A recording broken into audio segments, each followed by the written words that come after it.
우리가 금년 10월 마지막 주인데 금년 참 우리가 어려운 시절을 지나고 있습니다. 특히 교회적으로 더 그런 것 같습니다. 교회적으로. 그런데 이렇게 전체적으로 어려움이 있지만 또 개인의 삶 속에서 어려움이 또 있습니다. 뭔가 실직을 할 수도 있고 또 재산을 잃어버릴 수도 있고 사랑하는 사람을 잃게 되고 뭐 이런 온갖 일들이 우리에게 벌어질 때 우리 인생에 없을 수 없는 일이 다 있어요. 심지어는 뭐 건강을 잃게 되고 뭐 이런 일들이 있지만 이럴 때 많은 사람들이 예수님 믿는 사람이라 할지라도 하나님의 존재를 의심합니다. 하나님이 과연 계신가?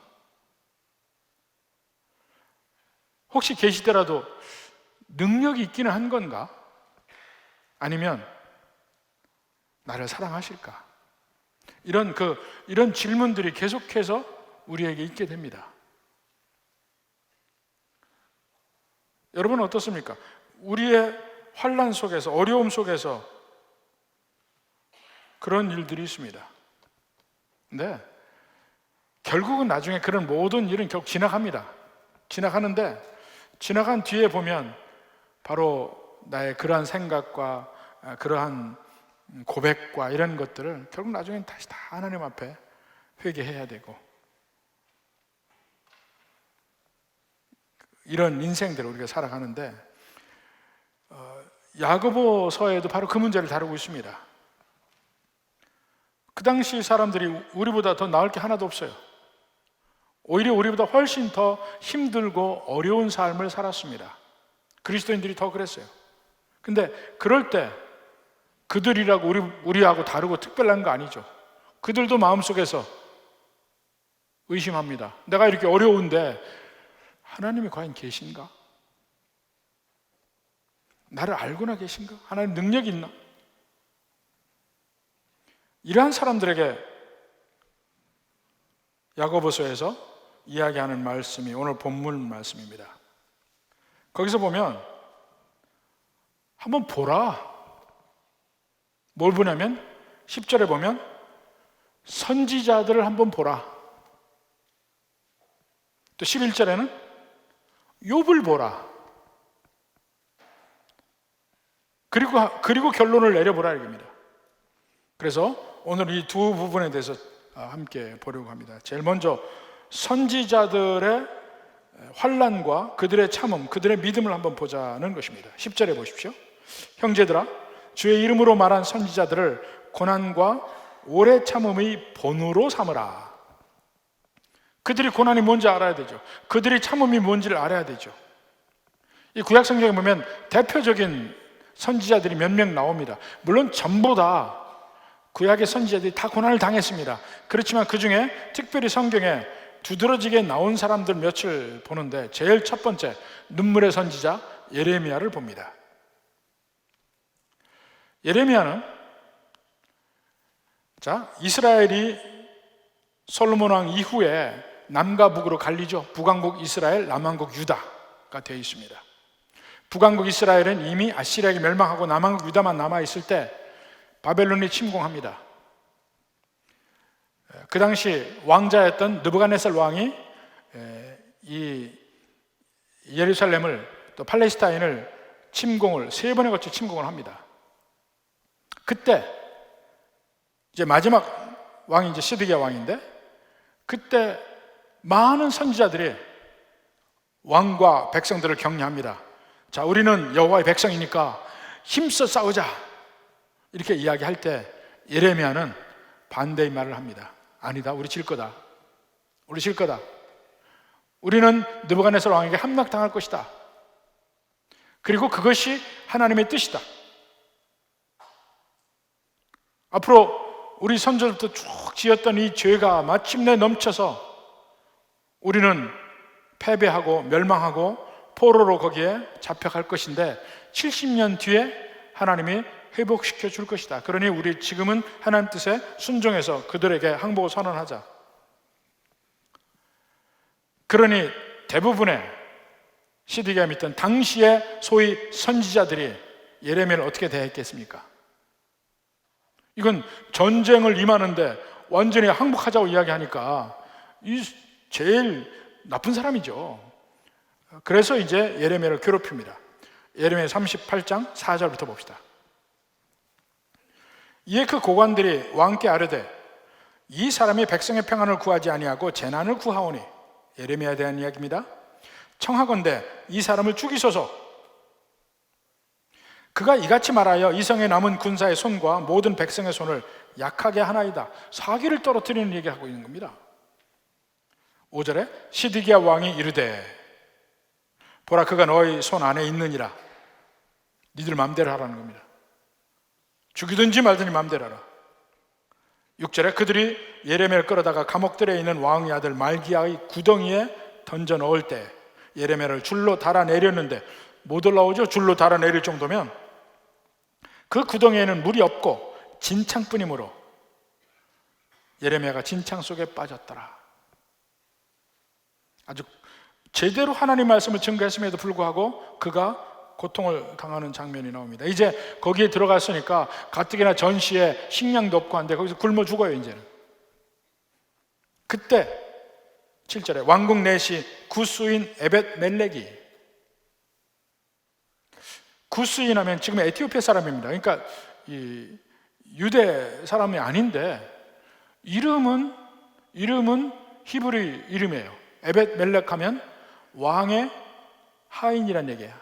왕의 신하 에벳 멜렉. 에벳 멜렉이 그들이 예레미야를 구덩이에 던져 넣었음을 들으니라. 그래서 에벳 멜렉이 예레미야를 구합니다. 그렇지만 끊임없이 예레미야는 고통 속에 살게 됩니다. 결국은 예레미야가 예언한 대로 예루살렘이 함락되고 나서 다 지고 멸망하고 난 뒤에 그가 탄식하며 쓴 글이 예레미야 애가입니다. 예레미야 애가. 그의 고통, 하나님 뜻대로 말했음에도 불구하고 그들이 사랑하는 자기 백성, 예레미야가 사랑하는 그 백성들에게 오히려 고통을 당하고 이 선지자의 환난과 고통이 있습니다. 또 하나 성경에 나오는 선지자는 미가야라는 선지자입니다. 우리가 수요일 날 열왕기상을 계속해서 보는데 그 열왕기상 조금 더 가면 이제 미가야 선지자가 나올 겁니다. 이 아합 왕이 북쪽에 있는 아람, 지금의 다마스커스에 있는 아람국이죠. 아람과 싸움을 하려고 합니다. 그럴 때 남왕국 유다의 왕인 여호사밧까지 와서 친했어요. 함께 전쟁에 나갑니다. 그러면서 그 전쟁에 질지 이길지, 가야 될지 말아야 될지 하는 것을 그 북왕국 이스라엘의 선지자들에게 묻습니다. 그러니까 선지자들이 다 왕이여 가소서, 이제 모든 우리 국민들이 기도하고 하면 왕이 승리할 것입니다. 가소서, 이렇게 얘기를 합니다. 그런데 미가야라는 선지자만은 그렇지 않아요. 항상 왕의 잘못된 점을 이야기를 하면서 바로 가기를 원했습니다. 엘리야 말고 미가야라는 선지자가 그 당시에 있었다는 것입니다. 자, 그 전쟁 나가기 전에 이제 미가야를 불러다가 이야기하는 장면이 나옵니다. 열왕기상 22장 15절부터 봅니다. 이에 왕에게 이르니 왕이 그에게 이르되 미가야야, 우리가 길르앗 라못으로 싸우러 가랴 또는 말랴, 갈까 말까, 싸울까 말까. 그러니까 이기겠느냐 지겠느냐, 지겠다고 하면 안 간다는 것이죠. 그가 왕께 이르되 올라가서 승리를 얻으소서, 여호와께서 그 성읍을 왕의 손에 넘기시리이다. 근데 이 말은 빈정거리는 말이에요. 아니면은 왕이 듣고 싶은 말을 그냥 해주는 거예요. 그걸 왕도 알아요. 왕도 알아. 그래서 그 뒤에 이야기합니다. 16절에 왕이 그에게 이르되, 왕이 아합 왕입니다. 그에게 이르되 내가 몇 번이나 내게 맹세하게 하여야 내가 여호와 이름으로 진실한 것으로만 내게 말하겠느냐. 거짓말로 하는 줄 다 알아요. 그러니까 왕이 듣기 좋은 것만 듣는 걸 알기 때문에 미가야도 그냥 듣기 좋은 소리 해주는 거야. 그걸 왕이 알아요. 진짜를 얘기해봐라. 그러니까 17절에 드디어 미가야 선지자가 진짜를 이야기합니다. 그가 이르되 내가 보니 온 이스라엘이, 북왕국 이스라엘입니다, 온 이스라엘이 목자 없는 양같이 산에 흩어졌는데, 왜 목자 없는 양같이 됩니까? 이번 전쟁에 나가서 아합 왕이 죽는다는 얘기예요. 여호와의 말씀이 이 무리에게 주인이 없으니 각각 평안히 자기 집으로 돌아갈 것이니라 하셨나이다. 쉽게 얘기하면 이번 전쟁 나가면 왕은 죽습니다. 전사합니다. 그러니까 그 왕에게 나가십시오, 우리가 기도하고 전쟁에 승리할 것입니다 이야기한 거짓 선지자들이 어떻게 돼요? 벌떼처럼 일어납니다.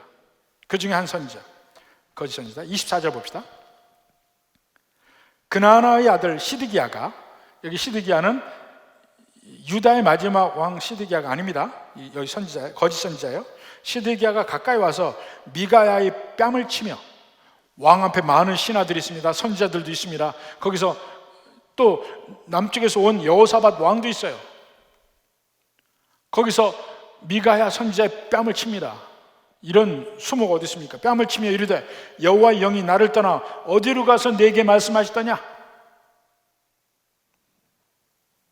미가야가 이르되 내가 골방에 들어가서 숨는 그날에 보리라. 자기가 참 선지자라는 얘기죠. 이스라엘의 왕이 이르되, 아합 왕입니다, 미가야를 잡아 성주 아몬과 왕자 요아스에게로 끌고 돌아가서 말하기를 왕의 말씀이 이놈을 옥에 가두고 내가 평안히 돌아올 때까지 고생의 떡과 고생의 물을 먹이라 하셨다 하라. 명령한 겁니다. 내가 돌아올 때까지 감옥에 넣고 고생 좀 시켜. 미가야가 왜 그렇게 당해야만 합니까? 하나님의 말씀을 온전히 증거했으므로. 감옥에 갇히고 고생하는 겁니다. 예레미야도 그랬고 미가야도 그렇고, 모세도 하나님이 세우셨는데 얼마나 많은 사람들이 대적을 합니까? 심지어는 자기 형, 자기 누이까지도 모세를 대적했잖아요. 비방하고. 다윗 왕은 잘못이 없음에도 불구하고 끊임없이 사울이 계속해서 그를 괴롭히고 죽이려고 했습니다. 다니엘은 하나님을 섬기는 그 일로 말미암아 오히려 사자굴에 던져짐을 당하게 되죠. 구약의 이 선지자들의 고난과 오래 참음의 본으로 삼으라. 구약뿐만 아니고 신약에도 예수 믿는 사람들이 계속 나옵니다. 제일 초대교회 최초의 순교자 중에 하나인 스데반을 보십시오. 예수님 믿으라고 제대로 설교할 때 오히려 예루살렘 사람들이 스데반을 돌로 쳐 죽입니다. 그때 뭐라 합니까? 사도행전 7장 52절 봅시다. 너희 조상들이 선지자들 중의 누구를 박해하지 아니하였느냐? 이스라엘 백성들이 선지자를 계속, 하나님의 선지자를 박해를 했어요. 의인이 오시리라 예고한 자들을 그들이 죽였고 이제 너희는 그 의인을 잡아 준 자여 살인한 자가 되나니. 예수님 죽였다는 것을 고발하는 장면입니다. 그런데 이제까지 모든 이스라엘 역사로 봐서 선지자들이 그렇게 고난을 당했다는 거예요. 히브리서 11장 믿음장에서도 믿음으로 살았던 믿음의 선진들을 이야기할 때 그 믿음으로 살아서 이 세상에서 승리한 사람도 있지만 이 세상에서 더 고난받고 죽임을 당한 사람도 있다는 얘기를 하죠. 히브리서 11장 35절부터 봅시다. 여자들은 자기의 죽은 자들을 부활로 받아들이기도 하며, 여기까지가 지금 이 세상에서 세상적 복을 받은 사람들을 얘기하는 거예요. 예를 들어서 수넴 여인, 엘리사가 아들이 이스라엘에서 아들을 받았고 아들이 죽으려고 할 때 엘리사가 살려주잖아요. 사르밧 과부의 아들도 마찬가지고 그런 사람들이 있다. 그런데 반대의 결과도 있습니다. 또 어떤 이들은 더 좋은 부활을 얻고자 하여 심한 고문을 받되 구차히 풀려나기를 원하지 아니하였으며, 고문을 받되 구차히 풀려나기 원하지 않았습니다. 또 어떤 이들은 조롱과 채찍질 뿐 아니라 결박과 옥에 갇히는 시련도 받았고, 믿음대로 살 때 오히려 이런 일이 당한다. 돌로 치는 것과 톱으로 켜는 것과, 이 톱으로 켠다는 건 유명합니다. 전생에 이사야 선지자가 톱으로 켜서 죽임을 당했어요. 시험과 칼로 죽임을 당하고 양과 염소의 가죽을 입고 유리하며 궁핍과 환난과 학대를 받았습니다. 예수 믿으니까. 근데 우리는 지금 대부분이 어떻게 생각합니까? 예수님 믿으면 이 세상으로 복을 받아야 된다고 생각을 하는 건데, 성경에 믿음의 사람들이 어떻게 됩니까? 예수님 믿음으로 말미암아 오히려 더 환난과 어려움과 고통과 죽음의 위협까지 당했는데 그들은 끝까지 참았다, 이걸 얘기하잖아요. 그 선지자들을 고난과 오래 참음의 본으로 삼으라고 야고보가 이야기합니다. 오늘날에 와도 그런 사람들이 얼마든지 있습니다. 네덜란드에 유대인 코리 텐붐이라는 분이 있었습니다. 지금 돌아가셨지만, 제가 제일 먼저 예수님 믿을 때 저를 전도한 분이 그 코리 텐붐의 책을 저에게 빌려줬어요. 2차 대전 때 나치 독일군에게 핍박을 당할 때, 이 사람이 유대인이거든요. 온 가족이 잡혀갔어요. 자기 눈앞에서 자기 언니가 그 수용소에서 죽임을 당하는 걸 다 봤습니다. 그런 가운데에서 신앙을 지키고 마지막에는 이 2차 대전 후에는 전 세계를 돌면서 전도자로서 일을 했던 분입니다. 그녀의 삶의 마지막에 어느 집회에서 자기를 찾아온 사람이 있는데 보니까 바로 그 수십 년 전에 나치 수용소에서 자기를 괴롭히고 자기 언니를 죽였던 그 사람을 만났어요.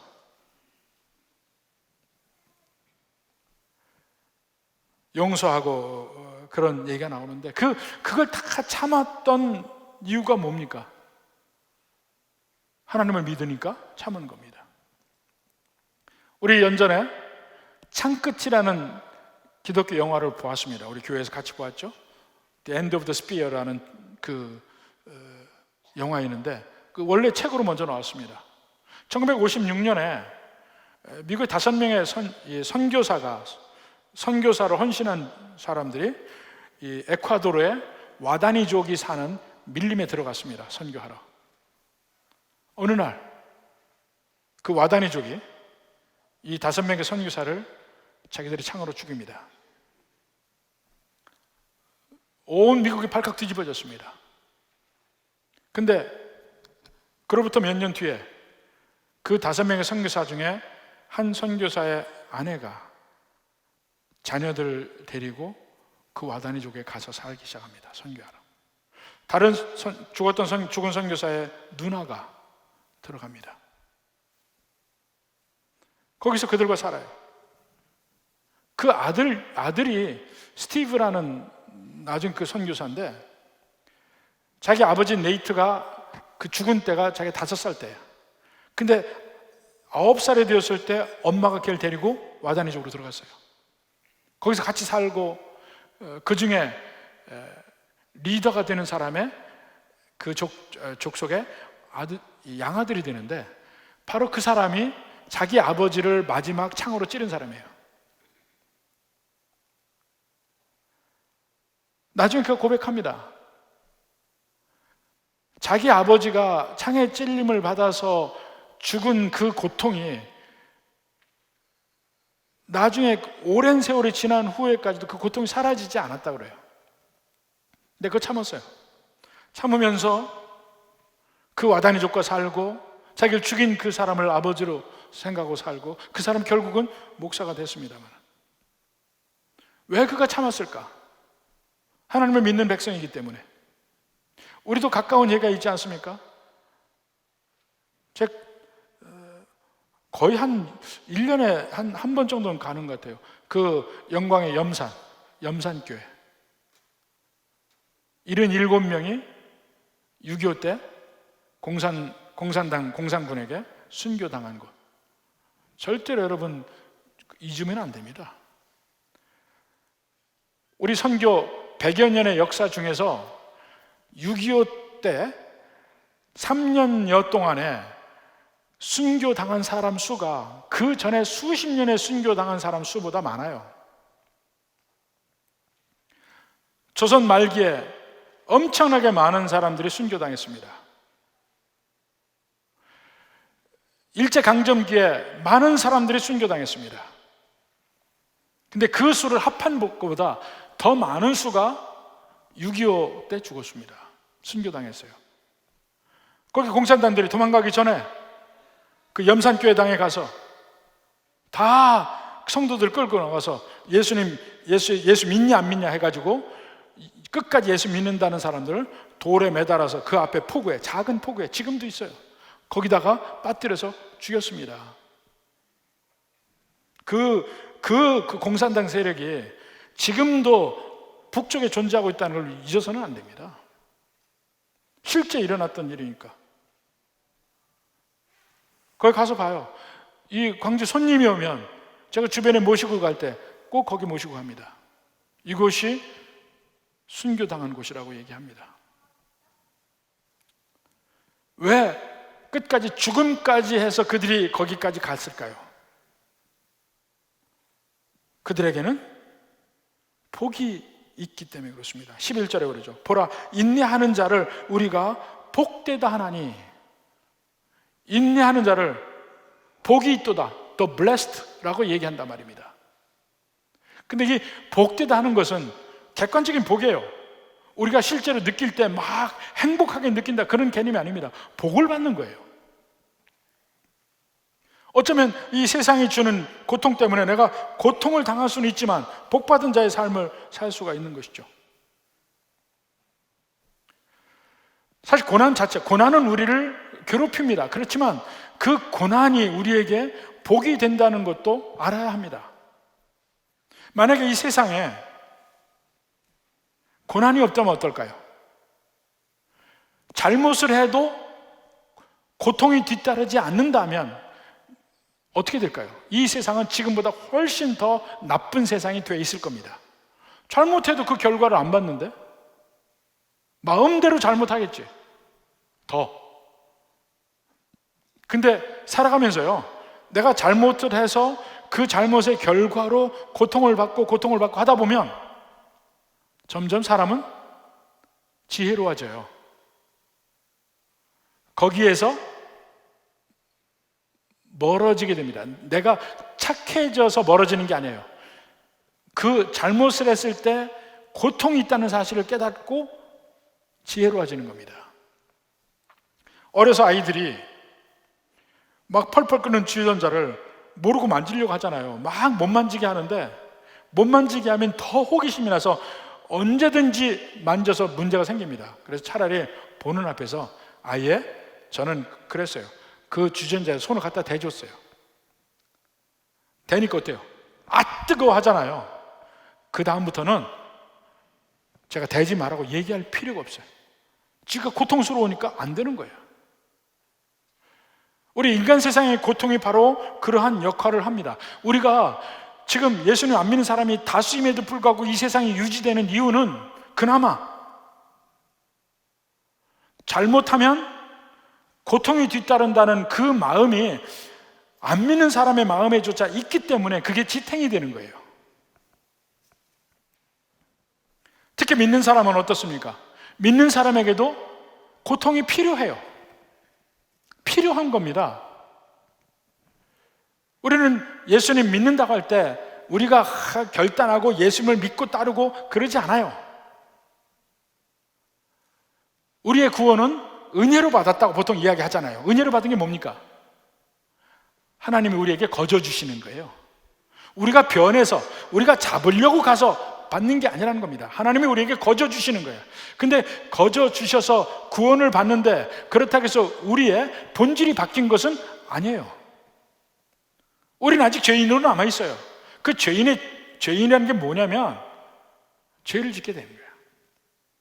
하나님을 좋아하지도 않아요. 죄를 짓게 돼 있어요. 하나님을 신뢰하지 않고 독립해서 살고 싶은 마음이 우리에게 있는 겁니다. 그런데 그러한 우리의 삶에 감사하게도 하나님은 우리에게 고난을 주십니다. 고난을 주시면 어떻게 됩니까? 처음에는요, 내 방법으로 이 고난과 고통에서 벗어나기 위해서 노력을 합니다. 근데 하나님이 고난을 주실 때는 내가 이렇게 해도 안 되고 저렇게 해도 안 돼요. 이 세상의 모든 것이 믿을 것이 없다는 사실을 꼭 알게 만들어요. 하나님 주시는 고통은. 믿을 게 없어요. 돈이 있으면 돈으로 해결할까? 내가 권세가 있으면 힘으로 해결을 할까? 그게 잘 안 돼. 하나님 주신 고난은. 아무리 내가 세상적으로 가진 게 많다 하더라도 병에 들면 어떻게 됩니까? 그게 다 소용이 없다는 것을 깨닫게 돼요. 그래서 예수 믿는 사람은 고통이 있을 때 비로소 내가 믿을 건 하나님밖에 없구나, 이걸 고백할 수밖에 없다니까요. 사방이 다 막히면 위밖에 볼 데가 없어요. 고통은 우리를 오직 하나님밖에 믿을 수가 없구나 하고 생각하게 만들고 그 하나님께 가까이 가게 됩니다. 하나님께 가까이 가서 하나님이 주시는 위로, 하나님이 주시는 쉼, 이걸 구하게 돼요. 그리고 하나님께 기도하며 더 깊은 교제를 하기 시작합니다. 그러니까 결국 고난은 우리에게 복이 된다는 거예요.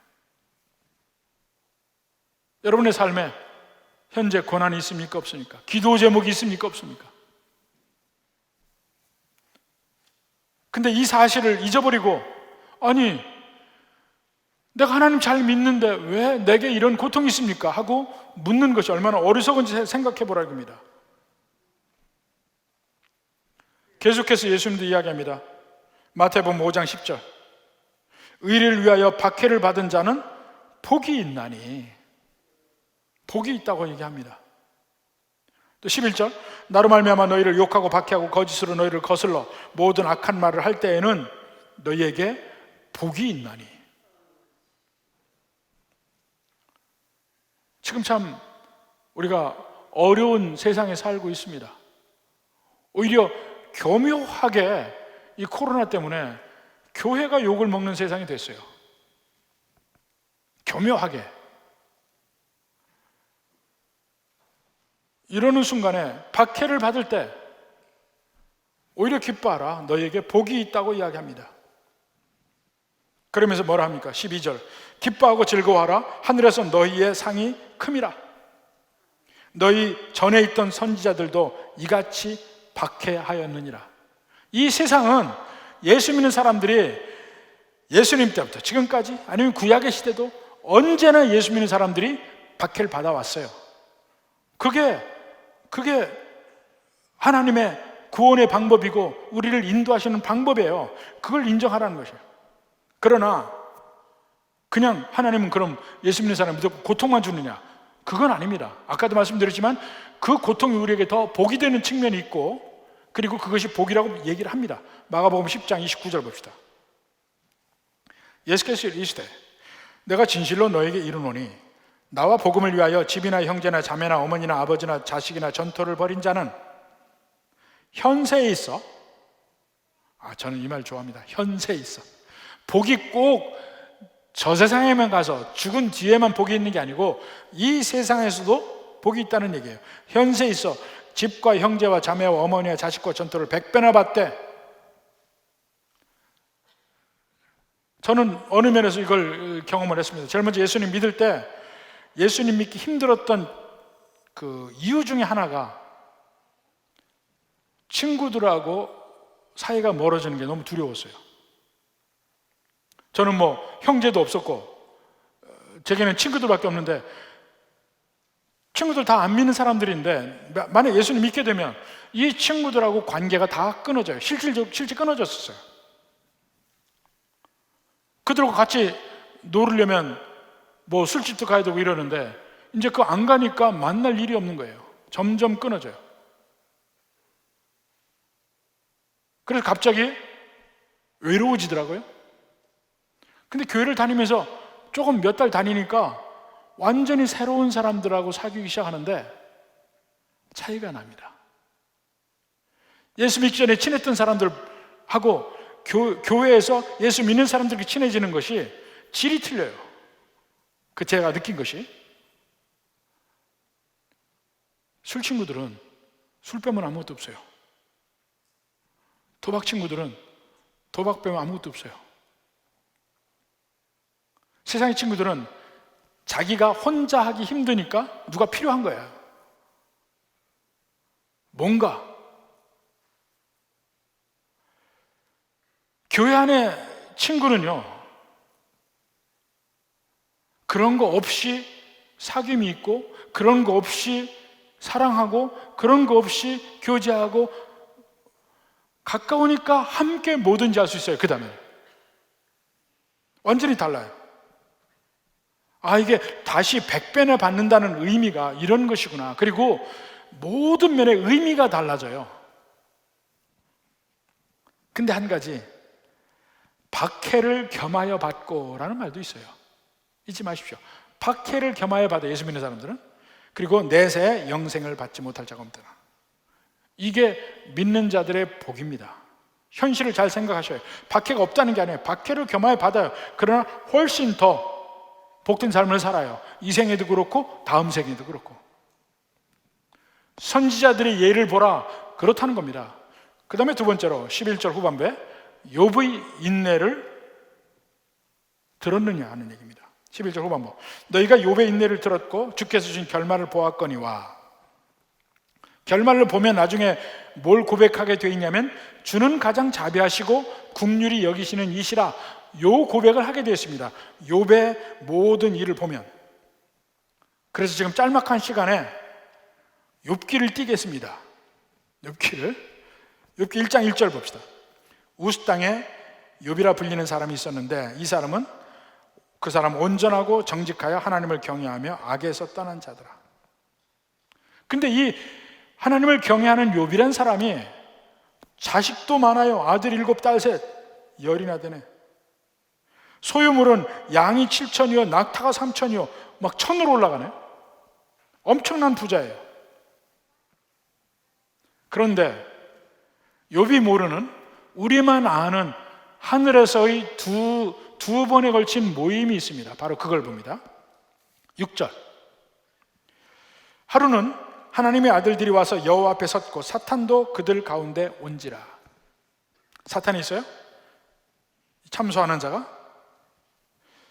그러니까 하나님이, 바로 그 욥이 자랑스러웠어요. 욥을 이야기하니까 사탄이 이야기합니다. 사탄이, 그가 까닭 없이 하나님을 섬기지 않습니다.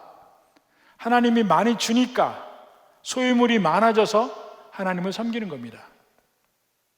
10절에 11절 봅시다. 이제 주의 손을 펴서 그의 모든 소유물을 치소서. 그리하시면 틀림없이 주를 향하여 욕하지 않겠나이까. 그 소유물 때문에 그런다는 거예요. 혹시 이 사단의 말대로 이런 분들이 없는지 모르겠어요. 자, 그러니까 하나님이 얘기합니다. 12절에 여호와께서 사탄에게 이르시되 내가 그의 소유물을 다 내 손에 맡기노라. 맡기면 어떻게 돼요? 당연히 사탄은 괴롭힐 거죠. 다만 그의 몸에는 내 손을 대지 말지니라. 바로 그 뒤부터 사탄이 나가서 욥의 모든 자식들 다 죽이죠. 욥의 모든 소유물 다 없애죠. 완전히 망했습니다. 그런데 욥이 뭘 합니까? 하나님을 원망하지 않아요. 21절 봅시다. 이르되 내가 모태에서 알몸으로 나왔은즉 또한 알몸이 그리로 돌아가올지라. 알몸, 옛날 성경에는 적신이라고 그랬어요. 적신으로 나왔으니 적신으로 돌아갈지라. 붉은 몸이란 얘기죠. 붉은 몸. 근데 재밌어요. 땅도 이 불다는 뜻의 땅이 아드마라고 합니다. 히브리어로. 붉어서 에서를 에돔이라 했어요. 사람이 붉어서 사람이라는 말이 아담입니다. 이 불다는 말이 나와요. 그래서 몸이 불다는 말도 의미가 있어요, 사실. 그냥 벌거벗은 벌거숭이로 나왔다가 벌거숭이로 가는데 뭐 하나님 것인데 하나님 내게 주신 것 도로 가져가신들 하고 하나님을 원망하지 않습니다. 그래서 두 번째 하늘의 모임이 있습니다. 거기선 사탄이 이야기합니다. 욥이 그래도 지 몸이 건강하니까 그래요. 뼈와 살을 치소서. 2장 5절. 이제 주의 손을 펴서 그의 뼈와 살을 치소서. 몸을 한번 쳐보라 이겁니다. 그리하시면 틀림없이 주를 향하여 욕하지 않겠나이까. 사실요, 우리가 뭐 이게 없었다 뭐 했다 아무리 그거 해도 건강을 잃게 되면 우리 소임을 아무것도 아니는 걸 다 압니다. 그러니까 하나님이 그것도 허락하셔요. 6절에 보니까 여호와께서 사탄에게 이르시되 내가 그를 내 손에 맡기노라. 다만 그의 생명은 해하지 말지니라. 자, 이 두 번의 사탄과의 그 미팅을 보면 우리 믿는 백성들은 하나님이 허락하지 아니하면 사탄이 우리의 털끝도 건드리지 못한다는 걸 알 수 있습니다. 그럼 우리가 현재 고난과 어려움을 당하는 건 전부 하나님의 계획 속에 있다는 것을 인정해야 돼요. 그 하나님을 믿어야 됩니다. 그러니까 바로 욥이 병이 듭니다. 병 중에 제일 힘든 게 피부병인가요? 자, 7절 후반부부터 봅시다. 물러가서 욥을 쳐서 그의 발바닥에서 정수리까지 종기가 나게 한지라. 이야, 세상에 가려운 중에 발바닥 가려운 거 정말 미칩니다. 발바닥에서 정수리까지 온 몸에 종기가 다 난 거죠. 발바닥에서 정수리까지. 욥이 제 가운데 앉아서 질그릇 조각을 가져다가 몸을 긁고 있더니 얼마나 가려울까? 아내가 하나님을 저주하라 이야기합니다. 욥의 세 친구가 또 위로하러 왔어요. 엘리바스, 발닷, 소발. 그 욥의 경우를 보더니 네가 이렇게 어려운 환경, 환난을 당하는 거 보니 너 분명히 죄를 지었으니까 하나님께 회개해라. 욥은 난 하나님께 잘못한 게 없다. 나중에 가장 젊은 엘리후가 욥을 질책합니다. 왜 이렇게 스스로 의롭다 하느냐? 그것조차도 회개해야 된다고 얘기합니다. 욥은 절규합니다. 내 잘못 없다. 내 잘못 없다. 그리고 하나님께 항변합니다. 왜 그런지는 하나님 알려주었으면 좋겠다. 30장 20절. 내가 주께 부르짖으나 주께서 대답하지 아니하시오며. 그게 불평하는 거예요. 하나님 왜 이유만 얘기해 주십시오. 그렇지만 하나님께 왜? 라는 질문은 하지만 하나님을 원망하거나 부인하지는 않습니다. 19장 25절. 내가 알기에는 나의 대속자가 살아계시니, 대속자가 살아계시니, 이건 우리 현재의 신앙을 얘기하는 거예요. 마침내 그가 땅 위에 서실 것이라. 내 가죽이 벗김을 당한 뒤에도 내가 육체 밖에서 하나님을 보리라. 이게 부활을 인정하고 있다는 귀절로서 이 구절을 많이 이야기합니다. 끝까지 하나님을 인정합니다. 드디어 하나님이 나타나셔서 욥에게 도발합니다. 38장에서 41절까지. 내가 이럴 때, 이 세상을 창조할 때 네가 어디 있었느냐? 이 바다의 리워야단이 움직이는 이런 거 다 네가 아느냐? 왜 그런지 아느냐? 왜 그런지 아느냐? 이 세상에 수없이 많은 일들, 욥이 모르는 일이 너무나 많아요. 근데 하나님이 그렇게 얘기하신 이유가 뭡니까? 네 눈에 보이는 현상적인 것조차도 네가 알 수 없는 존재인데 어떻게 그 이면에 도덕적 세계, 옳으냐 그르냐는 그것조차도 네가 어떻게 알겠냐 이겁니다. 이걸 하나님이 욥에게 도발하면서 이야기를 합니다. 그러니까 욥이 드디어 회개하고 고백합니다. 욥기 42장 1절. 욥이 여호와께 대답하여 이르되 주께서는 못하실 일이 없사오며 무슨 계획이든지 못 이루실 것이 없는 줄 아오니. 이제 하나님이 드디어 인정하는 겁니다. 무지한 말로 이치를 가리는 자가 누구이니까? 나는 깨닫지도 못한 일을 말하였고 스스로 알 수도 없고 헤아리기도 어려운 일을 말하였나이다. 드디어 하나님 앞에 숙이는 것이죠. 숙여. 내가 말하겠사오니 주는 들으시고 내가 주께 묻겠사오니 주여 내게 알게 하옵소서. 내가 주께 대하여 귀로 듣기만 하였사오나 이제는 눈으로 주를 배웁나이다. 이제는 눈으로 주를 더 확실하게 하나님의 존재를 내가 지금 아는 겁니다. 그러면서 이러므로 내가 스스로 거두어드리고 티끌과 재 가운데서 회개하나이다 이야기합니다. 이 모든 과정 중에 까닭없이 욥은 고난을 당했지만 사실은 사탄이 쾌재를 부르면서 욥을 흔들고 결과적으로 하나님을 흔들려고 했지만 그게 다 실패로 돌아갑니다. 욥은 이 과정을 통해서 귀로 들었던 하나님을 눈으로 보는 복, 더 하나님을 깊이 이해하는 복을 받았고 물질적인 축복도 그 뒤에 받습니다. 훨씬 더 많은 축복을 받았습니다. 이걸 보고 배우라는 겁니다. 그걸 다 보면 그렇게 고난당한 욥의 삶 속에서도 하나님은 어떤 하나님이었냐면 가장 자비하시고 긍휼히 여기시는 분이다. 환난 중에 그걸 깨달으는 겁니다. 선지자들의 고난을 보고 깨달으는 겁니다. 욥의 고난을 보고 깨달으면 하나님은 자비하시고 긍휼히 여기시는 분이라. 이사야서 49장 15절 하나님의 말씀을 좀 봅시다. 하나님께서 자기 백성을 사랑하신다는 내용을 표현한 겁니다. 정말 시적인 표현이고 확실한 표현입니다. 잘 보십시오. 여인이 어찌 그 젖 먹는 자식을 잊겠으며 자기 태에서 난 아들을 긍휼히 여기지 않겠느냐. 여기는 어머니들 다 그렇죠? 자기 자식들 얼마나 귀합니까? 근데 그들은 혹시 잊을지라도 정말 안 잊을 텐데 그들이 잊을지라도 나는 너를 잊지 아니할 것이니라. 얼마나 하나님이 우리를 잊지 않으시겠다는 얘기를 하는지 보십시오. 자, 16절에 내가 너를 내 손바닥에 새겼고 여기다가 하나님 손에 여러분의 이름이 문신되어 있습니다. 얼마나 많은 이름이 있을지 모르겠습니다. 내가 너를 내 손바닥에 새겼고 너희 성벽이 항상 내 앞에 있나니.